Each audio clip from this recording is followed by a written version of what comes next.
যে খবর আপনাদেরকে জানাবো, বারাসাতে ভলিবল প্লেয়ার সঙ্গীতা আইচ ওরফে টিনা আইচ খুনের ঘটনায় একজন আত্মসমর্পণ করেছে। জগদ্দল থানায় আত্মসমর্পণ করেছে সুব্রত সিংহ। আমরা বিস্তারিত জেনে নেব আমাদের প্রতিনিধি অনন্ত চট্টোপাধ্যায়ের কাছ থেকে।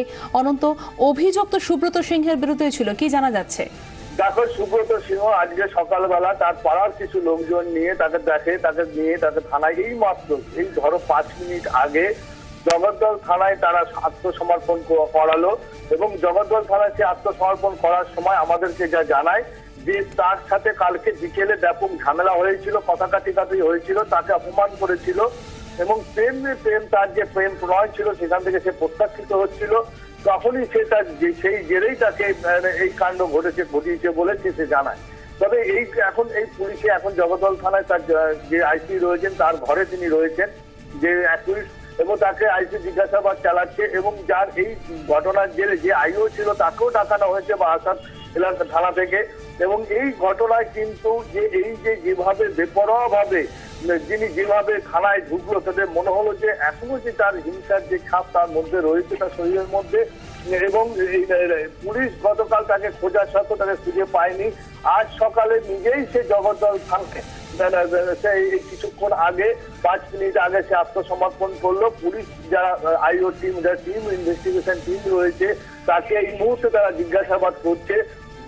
বদ্ধ ঘরে তাকে বন্ধ করে তাকে জিজ্ঞাসাবাদ চালাচ্ছেন। কেন খুন ছিল, কি কারণে খুন করেছিল, থানা থেকে থানায় আত্মসমর্পণ করার মুখে তিনি যে খুনি সে জানায়, যে অ্যাকিউজ যার বিরুদ্ধে অভিযোগ রয়েছে জানায় সুব্রত সিংহ যে তার সাথে তাকে অপমান করেছিল। একেবারেই ধন্যবাদ অনন্ত চট্টোপাধ্যায়, আমাদের প্রতিনিধির সঙ্গে আমরা কথা বললাম।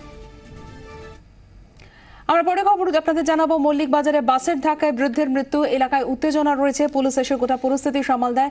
বিস্তারিত জেনে নেব আমাদের প্রতিনিধি বিক্রম দাসের কাছ থেকে। বিক্রম, কি খবর রয়েছে? দেখো, সকাল 9টা নাগাদ মল্লিক বাজারের কাছেই একটি বেসরকারি বাস 21/1 রুটের বাসের ধাক্কায় এক বৃদ্ধের মৃত্যু হয়। সেই বৃদ্ধ কিন্তু পথচারী, সে রাস্তা পারাচ্ছিল। সেই সময় যেটা অভিযোগ, যে দ্রুত গতিতে ওই বাসটি আসছিল এবং সেই বাসটির ধাক্কায় ওই ব্যক্তির মৃত্যু হয়েছে।